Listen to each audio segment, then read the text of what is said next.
Bugün sizlerle Blaze hakkında bilinmeyen şeyler işte ya, şeyler bu kadar. Bunlar şeyler. V 100 ne alaka? 100 şuraya yazalım. Blaze hakkında bilinmeyen kaç şey olduğunu bilmiyorum işte. Aklıma ne gelirse. Şuraya sadece Blaze yazacağım. Yanlış yazdım. Balaze ne ya? Nasıl yazıldığını doğru mu? Doğru. Kritik alacağım. Flat yapmayacağım. Önceki videoda biliyorsunuzdur. Flat'tan değildir ya. Hiçbir şey fark etmez. Baba. Yok böyle bir dünya. Aynı üstünde doğduk. Şimdi arkadaşlar. Bunu asla unutmayacağız. Şimdi elimize alalım Blaze. Neden doğmadı? Çünkü ben oyunu hard değil de easy olsun.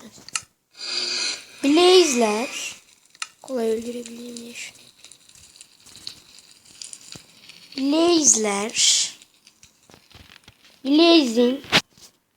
Blaze'e saldırmak için kartopu yeterlidir.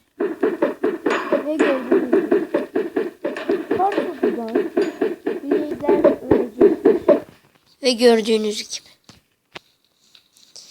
Blaze'imiz öldü. Kar biyomunda yaşıyorsanız bunlar size daha iyi gelecektir. Ölünden yanlışlıkla doğdum. Sen de öl. Ve kartopu tarafından sadece hasar alan canavarlardır. Kartopundan hiçbir yaratık hasar almaz. Öbürkü maddemiz su. Şöyle yapayım da.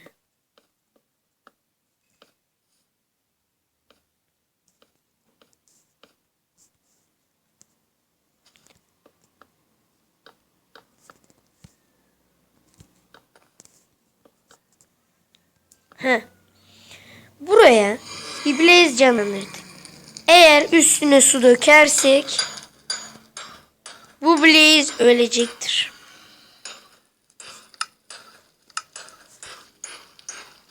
Ve gördüğünüz gibi Blaze'imiz öldü. Bu olay yağmurlu havalarda da geçerlidir. Yağmur yağdığında işte yağmur yağıyor. Blaze hasar alır. Gördüğünüz gibi. Gördüğünüz gibi bu kadar. Yağmur hemen durduralım. Ve buraya Blaze'i koyduk. Allah bir tane daha. Şu an bir şey yapmıyor. Blaze'in de tipi böyle işte. Kaç bilgi oldu ya? Kartopu 1, su 2, yağmur 3, tipleri 4, 5 olsun bari. Ne var başka? Wither'lar oyundaki 3. uçan yaratıklardır. Bildiğiniz gibi güçlü yaratıklardır. Birinci Ender Dragon'u. İkinci Ghost. Üçüncü de bunlar oluyor. Modlardan bahsetmiyorum. Modlarda bunlar değişebilir. Seni öldüreceğim.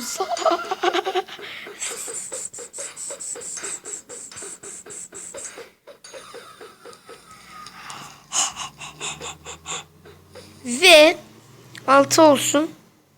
Blaze'ler Minecraft'ın eski versiyonlarında alevli şeyler gönderiyorlardı.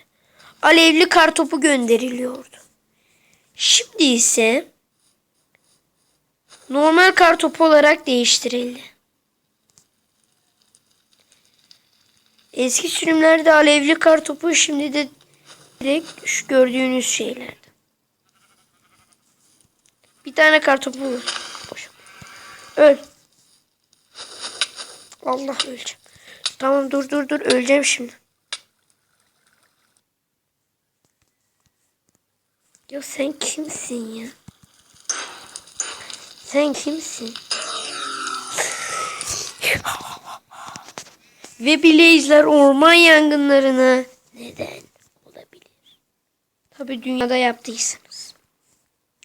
Evet arkadaşlar, Blaze'ler hakkında. Aa bak. Ben yapmadım. Ben vallahi yapmadım. Blaze'ler hakkında bilinmeyen 6 şey. Bunu biliyor olabilirsiniz.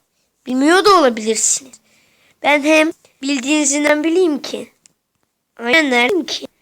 Ben zihin okuyucu musuyum? Hayır. Yani nereden bilebilirim? Ve videomuz da bitiyor. Bye.